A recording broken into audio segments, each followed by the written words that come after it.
I think it's important to always imagine a God that's spacious and expansive, and that's important because I think there's nothing more consequential than your notion of God. If your God is puny, then you have to be.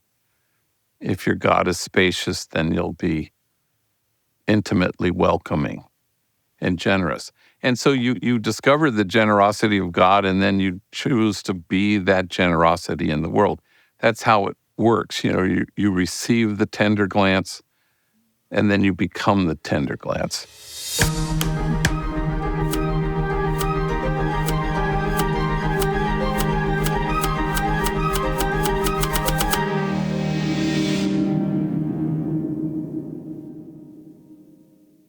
Father Greg, as I know a lot of people call you, or Father G, you grew up in Los Angeles. Talk about growing up. You were one of 8 kids. Yeah, I was born in Los Angeles, and I have 5 sisters and 2 brothers. And in effect, I was born and lived in the gang capital of the world.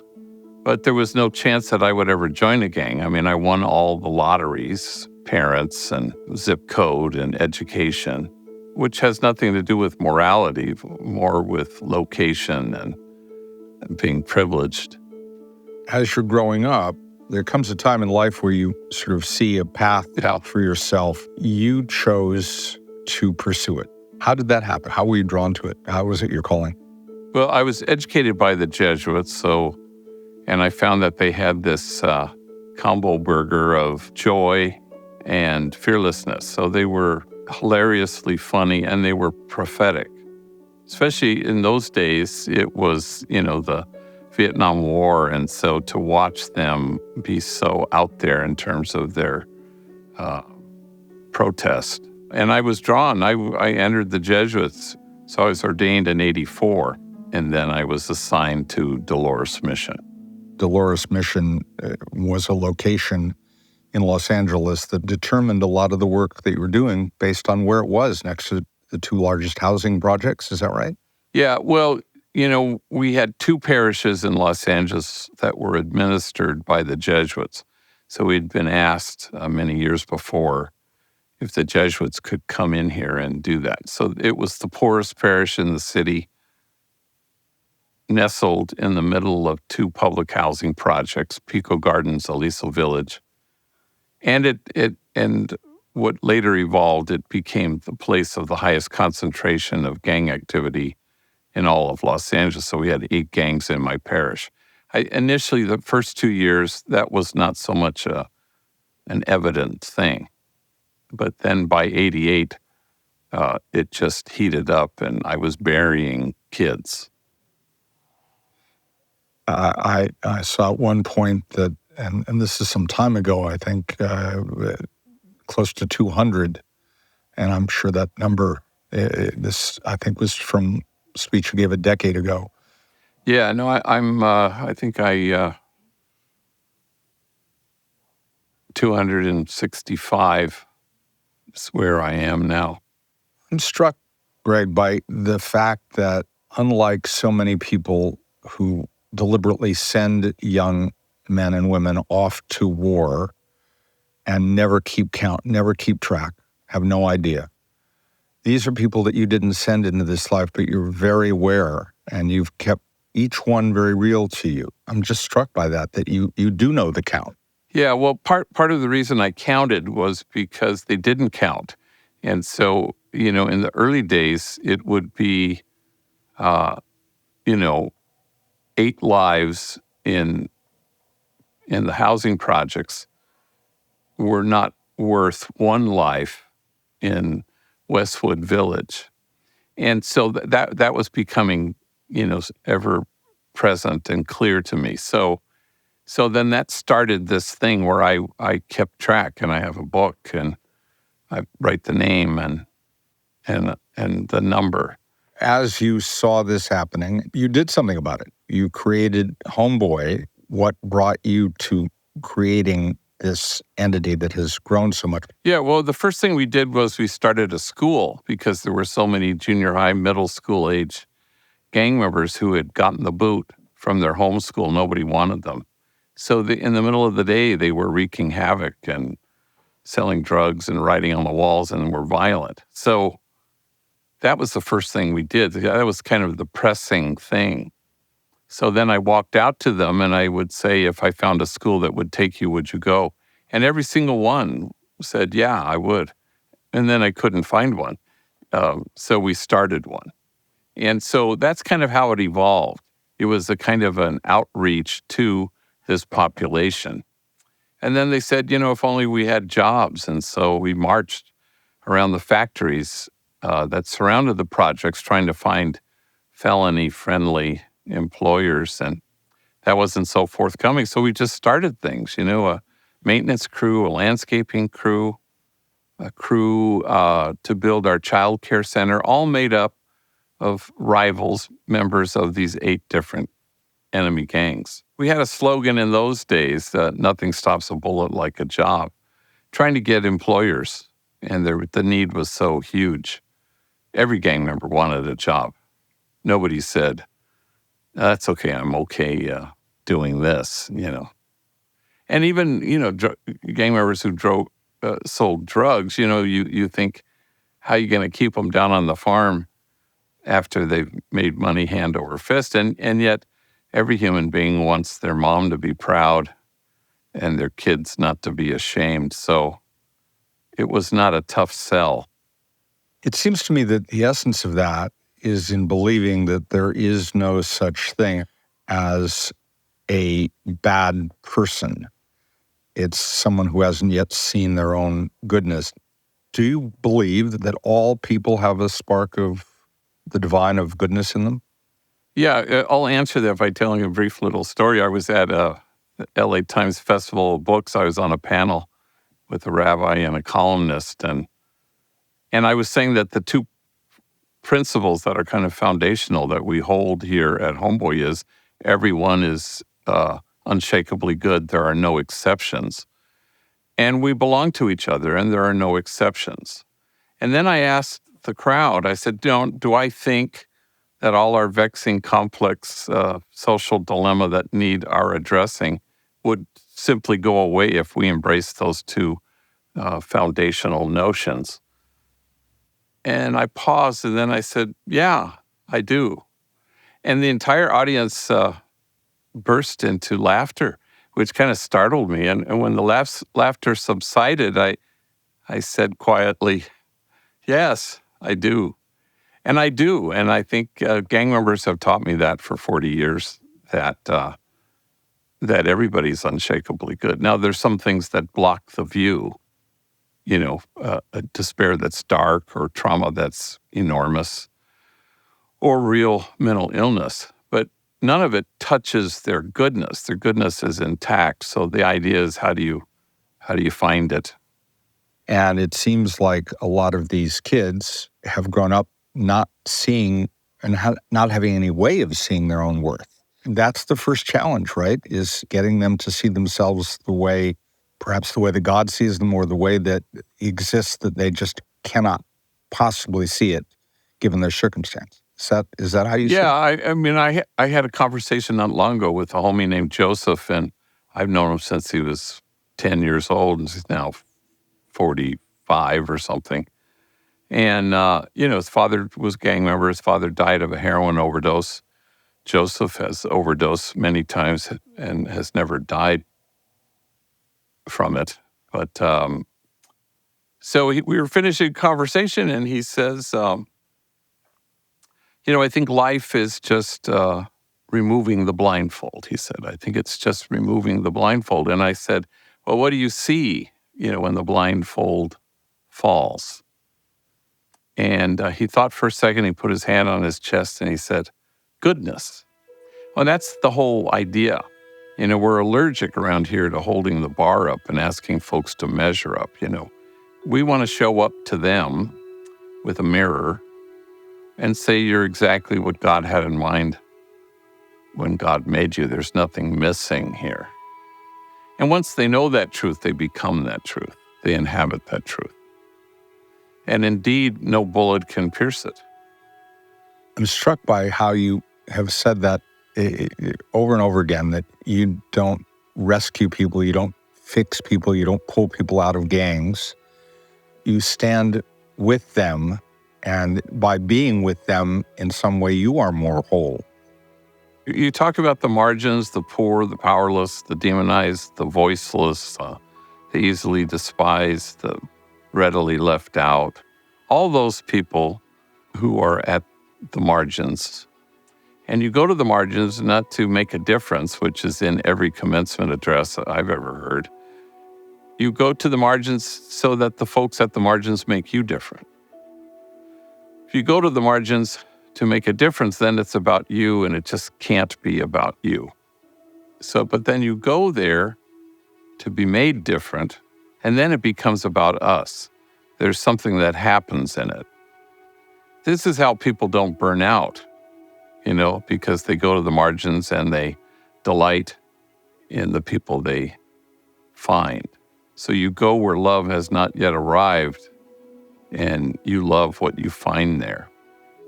You talked about someone who lived at the margins. Mother Teresa, who you've quoted, famously put herself among the most despised people, lepers. This was where she was most present at the margins, among the least among us and among her people. And the quote that you used of hers is, the problem in the world is that we've forgotten that we belong to each other. Yeah, this Mother Teresa quote, it turns out I was in Philadelphia. I was on a panel, and I quoted, as I always do, I say the problem in the world, Mother Teresa tells us, is that we've forgotten that we belong to each other. Well, the Philadelphia Inquirer kind of went back and checked it, and the actual quote is something like, if we continue to be at war, it's because we've forgotten that we belong to each other. So then I liked it even more, because you could fill in the blank, which I had neglected to fill. And, if you have 75,000 homeless people living in tents in downtown LA, it's because we've forgotten that we belong to each other. And, if you have people dying of gang violence, it's because we've forgotten that we belong to each other. It just doesn't matter. You can fill in that blank with any complex social vexing dilemma. If that persists, it's because we've forgotten that we belong to each other. So I think it's kind of a helpful guide, and if we remembered it, would we have 75,000 homeless sleeping on the street? No. I mean, because it's kind of that's how powerful a notion it is. You've written a book, Barking to the Choir, The Power of Radical Kinship. And one of the notions, the idea of otherizing people. You don't believe that there is the other. Yeah. It's funny. Recently I was on a plane, and I was in my aisle seat in the exit row with two homies, and I see this guy boarding, and he's wearing a T-shirt. He's very tall, and I'm trying to figure out what's the T-shirt say, and I can read it, and it says, and we were in Philadelphia, it says, Philly is everybody. And I remember thinking, wow, how great kinship, connection, community of cherished belonging, mutuality. And as the T-shirt got closer, it said, Philly versus everybody. And I went, oh, shoot, we were so close there. And that's kind of the notion, how do we arrive at nobody versus anybody? But it's a good gauge. It's how you catch yourself. If you're demonizing anybody, if you're otherizing anybody, if you're kind of relegating somebody to be outside the circle of compassion, all these things are the opposite of how God sees. And so, how do you maintain the integrity of that, where there is no us and them, there's just us. And so, I would maintain that God's dream come true is not that people worship God, but that we be one. That's the whole ball game. And so everything is inching its way to that. Even here at Homeboy, healing is kind of the primary thing. Everything is secondary.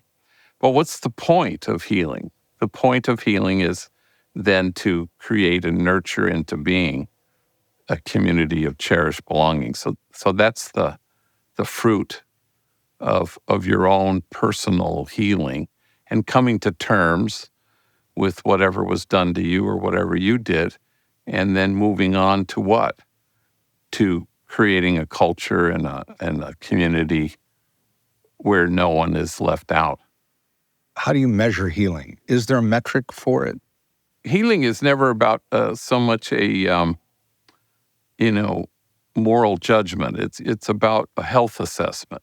And so everybody is on a continuum of 2 steps forward, 8 steps backwards. We're all crazy here at Homeboy Industries.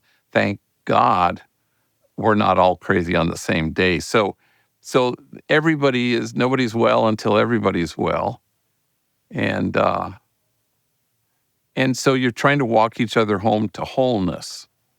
And we all have an experience that's human of being fractured and broken and wounded and traumatized.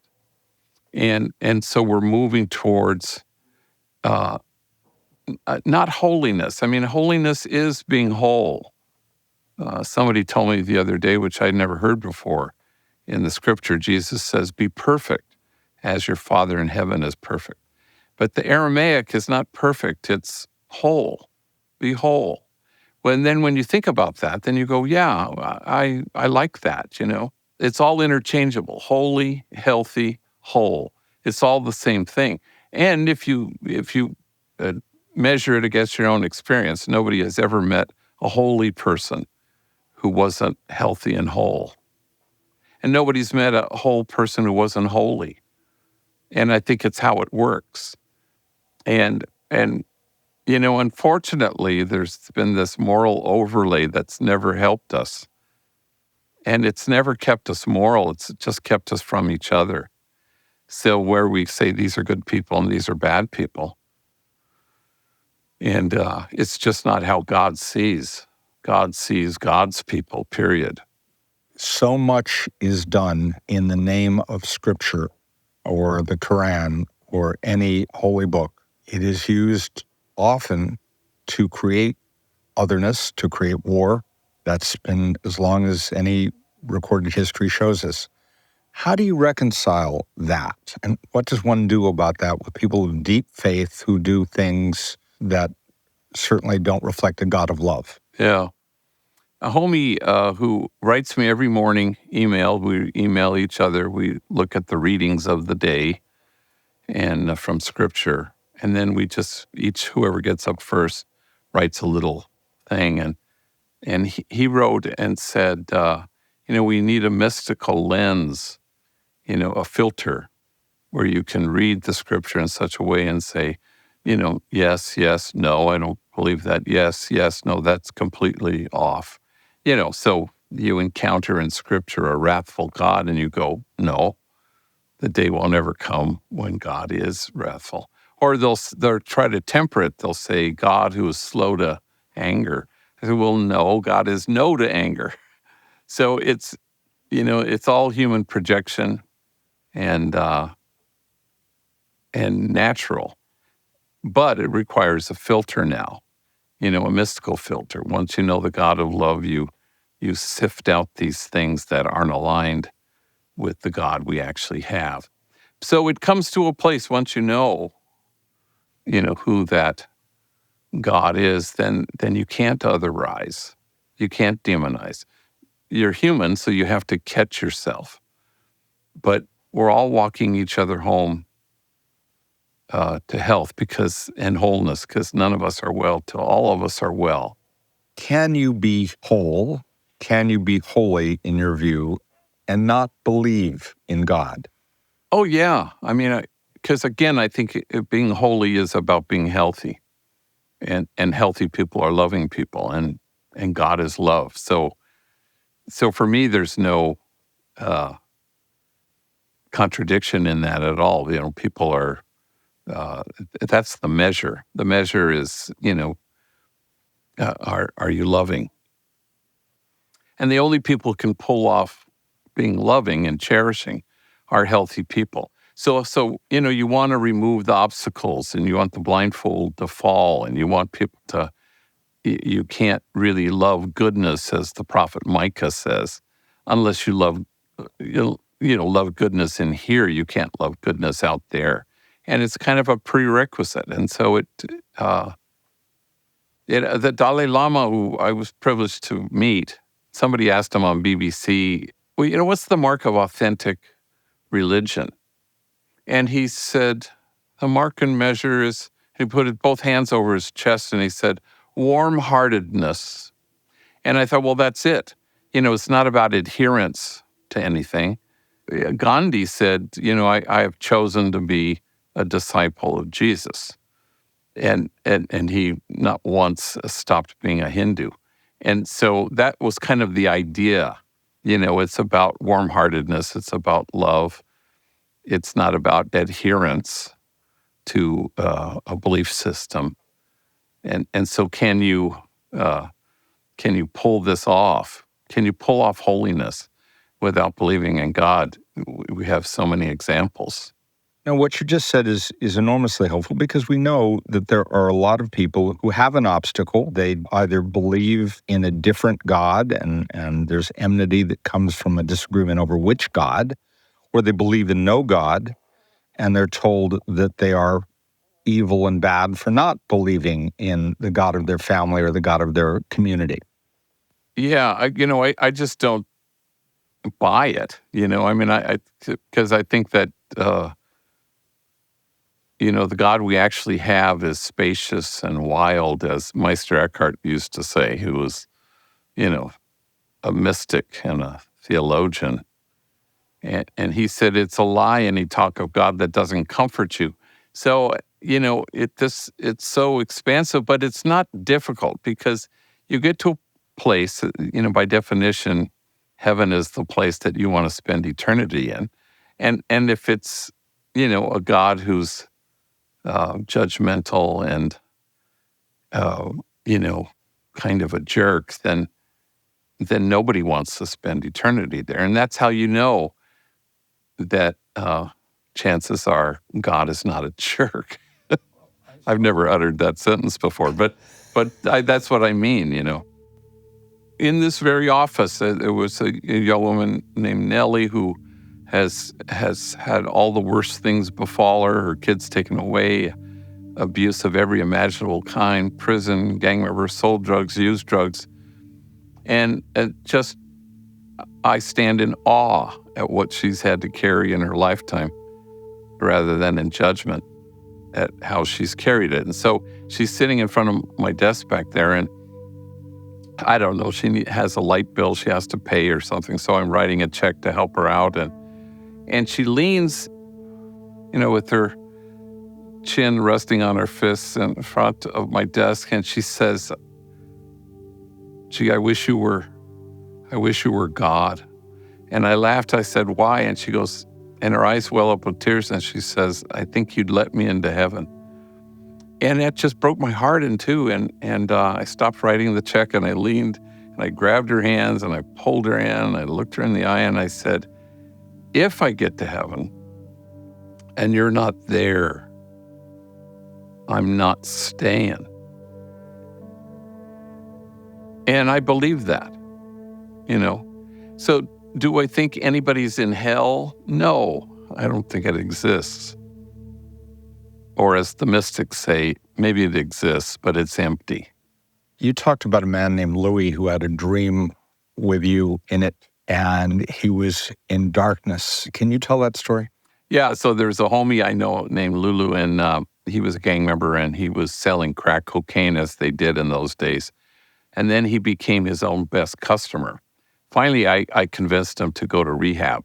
He reluctantly agreed, and so he went to this place. I drove him to this place in the hills above Los Angeles. And 30 days in, his younger brother did something that gang members never do. He put a gun to his head and took his own life.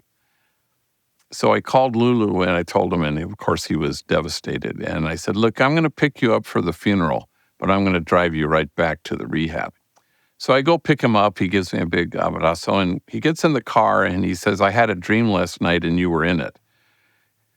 And he said we were in like a classroom-sized room, but there were no windows, no lights, no illuminated exit signs, no light creeping under the door. It was just pitch black.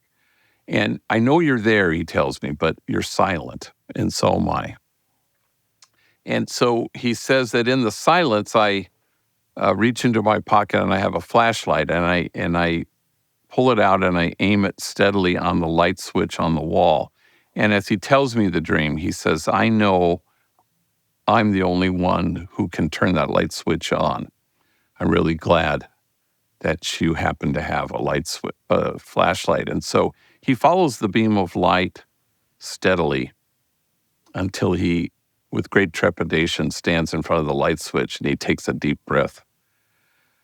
And he flips the light on, and the room is flooded with light, and now he's sobbing in the telling of the story. And he says, the light is better than the darkness. Like he didn't know that to be the case. And then he said, I guess my brother just never found the light switch. Well, I've never had an experience like that in my 69 years of living, that in an instant, my whole life changed. I changed everything, how I was doing things. And I've probably 10 years into this work, and I just stopped. I realized that I had been trying to turn the light switch on for people, and you can't do it. And I probably was always perilously close to burnout, and I've never been since because of that dream that he told me. And then I just stopped, and it wasn't about me, and it wasn't about fixing or saving or rescuing or saving anybody. It was just being content with the fact that everybody owns a flashlight and everybody knows where to aim it. And none of us are well until all of us are well. So help people aim the flashlight in the general direction of the light switch, and watch people who will respond to that invitation, step towards the light switch, and then they'll find their agency to be able to do that. Homeboy, which started first schooling, then jobs. You tried a lot of different things. Can you explain some of the things? Homeboy? Yeah, sure. So Homeboy Industries, we've now evolved from that time when we started a school and a jobs program. We've now evolved. Nobody kind of thought this up, much less me, but we've backed our way into now becoming the largest gang intervention rehab reentry program on the planet. So 10,000 folks a year walk through our doors here wanting to reimagine their lives, And all of them come barricaded behind a wall of shame and disgrace. And the only thing that can scale that wall is tenderness. But healing is kind of the centerpiece. So it's 18-month training program. But it's mainly time to kind of dedicate yourself to your own work, And so we have therapy and free tattoo removal and 13 social enterprises, justice enterprises, if you will, bakery, restaurants, Homeboy electronic recycling. But more than anything is the culture, Homies and homegirls walk through the doors and they come with what a psychologist would call a disorganized attachment. Mom was frightening or frightened. And you can't really calm yourself down if you've never been soothed. So the place is a safe place where folks feel seen, and then they can feel cherished. We have so many who've done 20, 30. We have somebody who 47 years in prison. And, they will say, we're used to being watched, but we're not used to being seen. And so that's kind of the liberating thing, is to be seen. And then they, sort of something of a sanctuary, and then they become the sanctuary that they sought here. And then they go home and they present that sanctuary to their kids, and suddenly you've broken a cycle. And so that's kind of how it works, You mentioned the tattoo removal, and there's a wonderful story about someone that How that started? How that started. Can you tell the story of how the tattoo removal process began? Many years ago, I was sitting at my desk at another office, previous headquarters, and a guy comes in named Frank, who I'd never met before, and he was just 2 days out of Corcoran State Prison. And he was sitting in front of my desk, and among his many tattoos on his face was bold, black, Old English letters on his forehead that said, "The world." And he looked at me and he said, I am having a hard time finding a job. I said, well, Frank, maybe we could put our heads together on this one. And then at White Memorial Hospital, I found a doctor named Dr. Jack Lenore, who had a laser machine, and I coaxed him into giving me an hour a month to chip away at Frank's forehead and a few others. And then in no time, I had a waiting list of 3,000 gang members who wanted the same treatment, so we couldn't stay with that arrangement. But I always add that currently he's a security guard at a movie studio, and there is no trace left of the angriest, dumbest thing he'd ever done. Proving, as they say, that all of us are a whole lot more than the worst things we've ever done. There is no end point to this. This is a conversation I hope to be having for a long time. But I'm going to ask you something that may seem like it's out of left field. Music. What music gives you joy? How does music touch you, and can you speak to that? Yeah, it's funny. I'm kind of stuck in our generation, I mean, a little bit, but I'm kind of, I'm such a news junkie that's kind of what I listen to all the time, and a political junkie. So that kind of takes precedence over actually listening to music. But I'll retrieve,